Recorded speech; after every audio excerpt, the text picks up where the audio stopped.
Hi, Senator Scott Jensen. I represent Carver County. This is one of the most important videos I've made, and one of the hardest. Frankly, it's been a very difficult decision to make whether I even wanted to do it. Less than a week ago, I was notified by the Board of Medical Practice in Minnesota that I was being investigated because of public statements I had made. They listed two allegations. They said I've been spreading misinformation in regards to the completion of death certificates on a news program, which happened to take place on April 7th. And you could find that one. It was with Chris Berg if you wanted to. And the other allegation was that I provided reckless advice in my willingness to compare COVID-19 and the flu. When I got this letter, I was ticked. And quite frankly, I leaned into the comfort and wisdom of my family to help them, let them talk me off the cliff. But doggone it, if this can happen to me, my view is it could happen to anybody. I mean, I've been a family doc for 40 years. I work hard, I love my patients, I do house calls, I've been medical director, I've held staff positions in hospitals to help make things work better. I've been in the Senate for 4 years and I've learned a lot. I've never had anything like this happen. Shoot a mile. 5 years ago, I was named the Minnesota Family Doctor of the Year in Minnesota. And I get this because a couple people complained, and I don't get to know who those people are. I don't know if they're routinely in a political camp, if they're activists.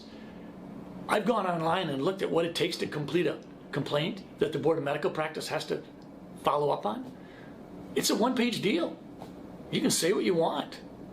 You could be a huge donor for the other party, and I wouldn't get to know it. I wouldn't get to know if you live in my district. I don't get to know anything. I checked. So here I am. I've spent the better part of the last 6 days preparing a response. I understand how important the work is that the Board of Medical Practice does. I mean, physicians do screw up. Two of the big areas where physicians mess up is inappropriate sexual behavior, inappropriate self-medicating, certainly with opiates. But this is an odd position for me to be in, and I am just stunned. But I should have seen it coming, because I saw the threats on social media. I've seen them for the last 2 or 3 months. I've seen them come from physicians. I've seen them come from people in all walk of life. They didn't agree with me.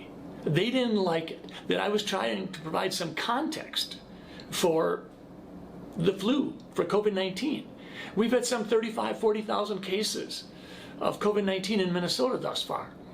According to the Department of Health people, that might translate into 10 times that many. And if it does translate into 10 times that many, that's 350,000 cases. But in 2018, we had more than 500,000 Minnesotans with the flu. When I say that, am I recklessly giving you advice regarding COVID-19 and the flu? Dr. Anthony Fauci has come out and compared them all the time. Dr. Mike Osterholm has.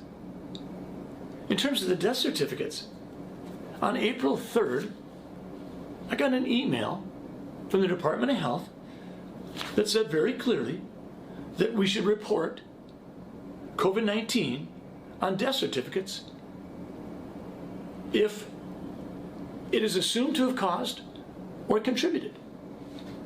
Well, that's not how we do death certificates. The official ICD-10 coding for April 1st, 2020 through September 30th, 2020, during the time frame in question, says this: if the provider documents suspected, possible, probable, or inconclusive COVID-19, do not assign U07.1, which is COVID-19 disease. It says, assign a code explaining the reason for the encounter, such as fever, or a cough, or a shortness of breath. That's what the official instructions say. So I get this on April 3rd. I end up inadvertently, sort of accidentally, running it up the flagpole with Chris Berg on April 7th. And what happens? The Department of Health, a few days later, comes out with a clarification. And then a few weeks later, they come out with another clarification. And I appreciate it. Fact of the matter is, I'm proud of the Department of Health in Minnesota for saying we are not going to list non-confirmed cases as deaths in Minnesota. We are going to put an asterisk by them, and we'll follow up on those later. But that's not what Pennsylvania was doing. That's why they had to subtract 200 patients from their COVID-19 death count. Colorado did the same thing. New York went the other direction. New York said, we're having more deaths in a certain period than we normally have, so those deaths must be COVID-19. We just didn't pick them up. So never mind the testing. We're adding 3,700 to our total, and oh, well, that does increase our total by 50%. So I'm in the position where I have to explain that I wasn't spreading misinformation. And I'm not being reckless when I talk about COVID-19 and influenza both being single-stranded RNA viruses that are respiratory in nature with similar symptoms and can be spread through particulate matter and aerosol transmission. I've got an 8-page document that I put together for the Board of Medical Practice, and let me be clear. They do important work, and I'm going to fully cooperate with them. I also have some 70 pages of attachments, and in the attachments, I've got the Pennsylvania Department of Health slashing their numbers by 201. I've got the Department of Health in Illinois, where one of the directors says that just because we put COVID-19 down on the death certificate as cause of death, that doesn't mean the patient died of COVID-19. She said that. Dr. Fauci, when he talks about influenza, he was the lead article in this New England Journal article, and he said this: if one assumes that the number of asymptomatic or minimally symptomatic cases for COVID-19 is several times as high as the number of reported cases, the case fatality rate may be considerably less than 1%. This suggests that the overall clinical consequences of COVID-19 may ultimately be more akin to those of a severe seasonal influenza. That was Dr. Fauci. And, oh, by the way, one of the contributing authors was Dr. Robert Redfield, the head of the CDC. Dr. Osterholm is a well-regarded epidemiologist, and he was saying this in the middle of March. He said, the flu has become a pandemic more than once and has killed millions of people. It still exists today. Unfortunately, we now have on our hands something else, but it's caused by a coronavirus, which is acting very much like influenza. Folks, do I feel targeted? Yeah, I do. Do I know who my accusers are? No, I don't get to know. Could I be disciplined by the Board of Medical Practice? Well, sure I can. There's 2 allegations they're investigating.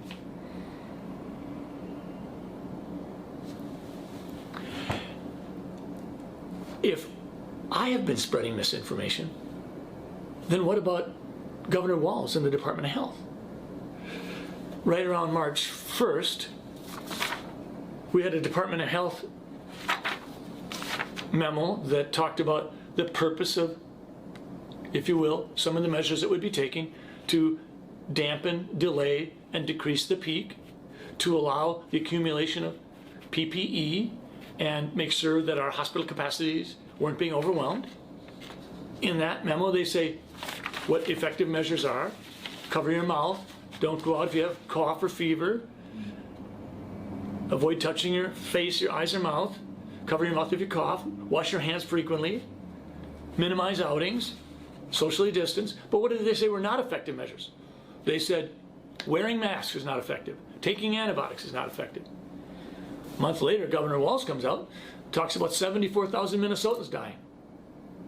Later on, he went back to 29,000, and right around then, I put a different video out saying just the facts. And I said, I'm not buying 74,000 Minnesotans dying, I'm not buying 29,000. And then this one came out a month later, right around May 1st. This is a model that they're using. And it says on here, Minnesotans' model projects nearly 1,000 deaths a day in mid-July. Well, folks, that's next week. So far, we have less than, right around 1,500, of which all but 300 of them have occurred in people in long-term care facilities, in large part because the Department of Health participated in decisions that put people with active COVID-19 disease in the nursing homes. And I'm spreading misinformation. Of course I am.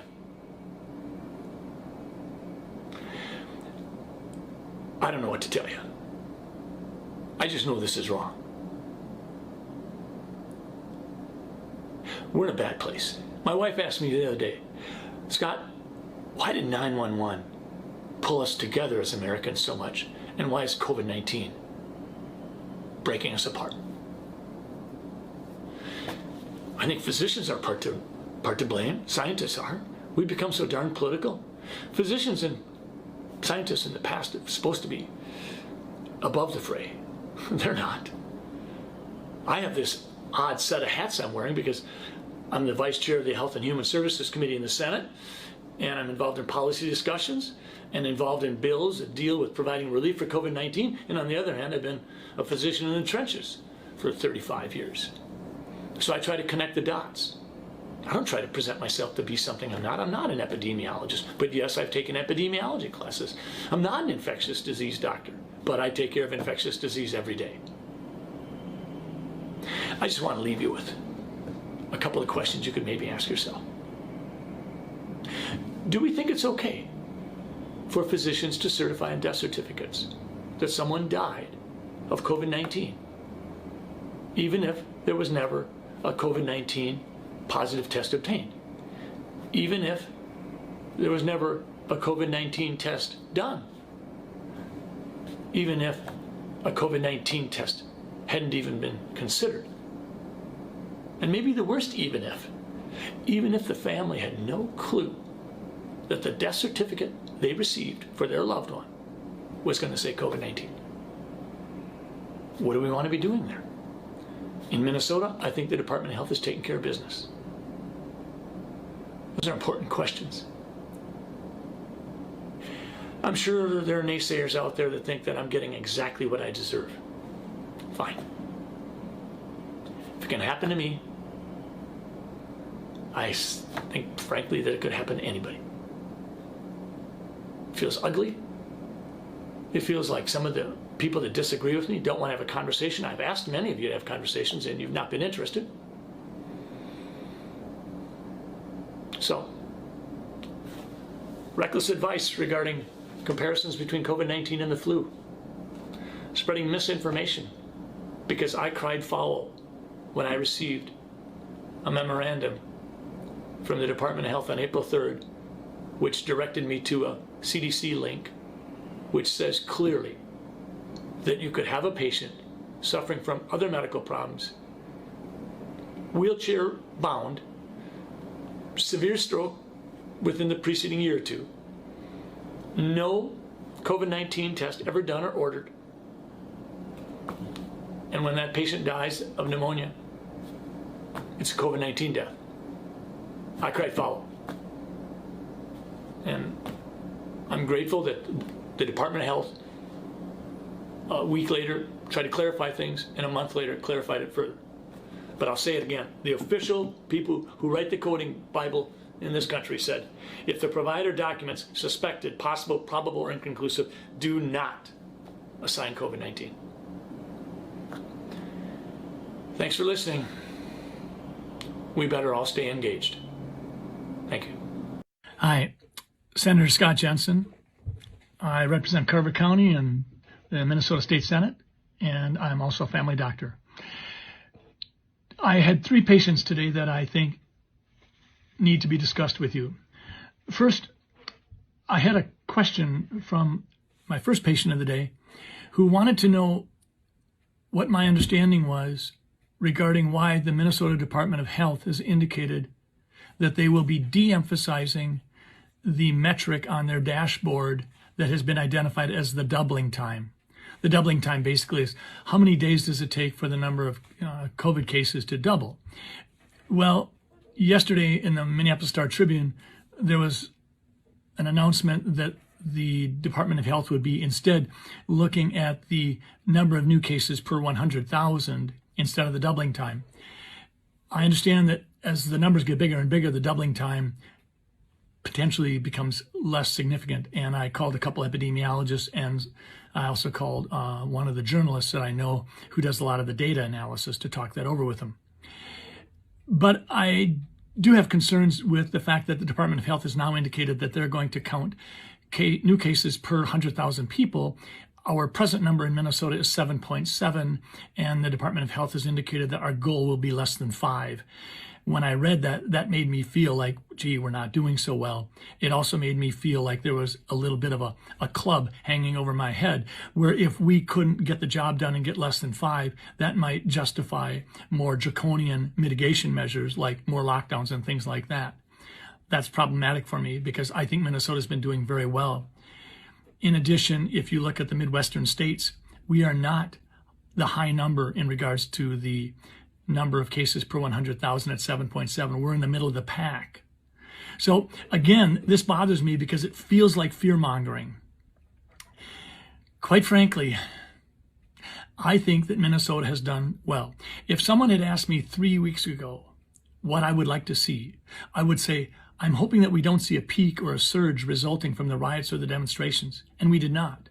I would also say, I hope that we see decreased hospital use and decreased ICU usage. And we have seen that. Both of the hospital and ICU parameters have decreased.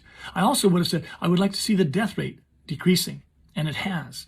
And I also would have said, I would like to continue to see us moving towards herd immunity by having middle of the population getting the disease, getting through it readily, so that we can continue to move toward that herd immunity that Dr. Mike Osterholm has spoken to so much.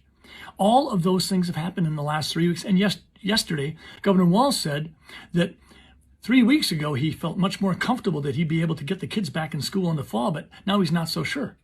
I am completely flabbergasted by that. To me, the last 3 weeks have brought no surge despite riots and demonstrations. We have seen hospital and ICU usage decrease.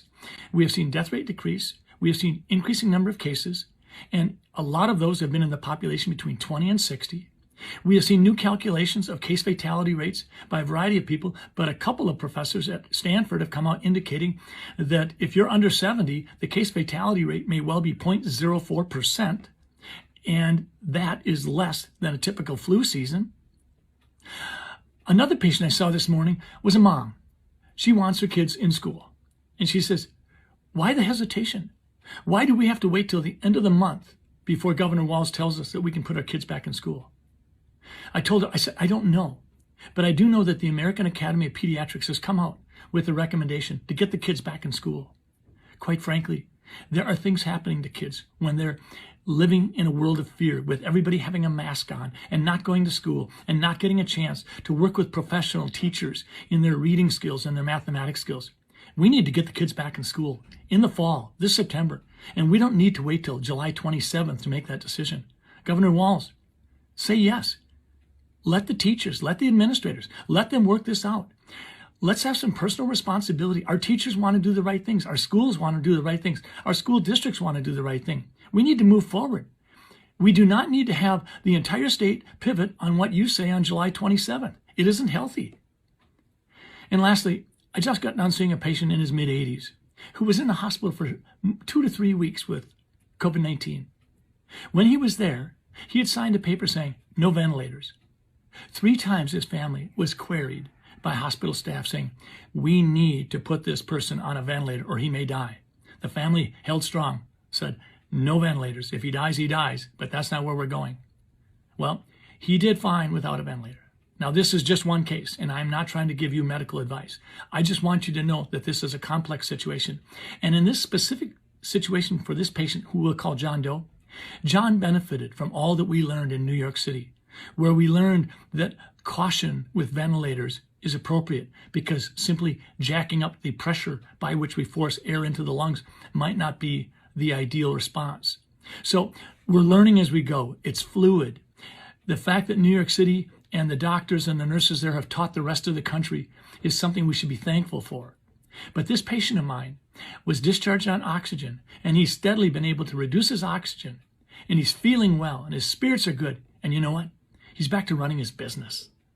So these are 3 patients: a mom, a recovering elderly person, and a person who's concerned about why are we not using doubling times, and why have we shifted to a metric that makes Minnesota not look so good. And one final thing I'd like to share. In nursing homes in Minnesota, we have some 50,000 plus people living in nursing homes and long-term care. Soberingly, approximately 25% of those people die every year in a normal situation. This year in Minnesota, we've had some 11 to 1,200 deaths of people in long-term care facilities. In other words, somewhere around 2% of our long-term care population has passed from COVID-19. That's saddening to say the least. But that's 2%. And every year, without COVID-19, we have 25% die in those facilities. The average length of stay in many facilities is 15 months or less. We need that contextual understanding to realize what those numbers mean. But what we also need to realize is this year, something we haven't done before. So many of those people who died in the long-term care facilities, we told them, you're going to have to go it alone. There's not going to be anybody there to hold your hand or give you a hug or sing hymns. You're going to go it alone. And that, my friends, will be one of the legacy responses when we look back on this COVID-19. Thanks for listening.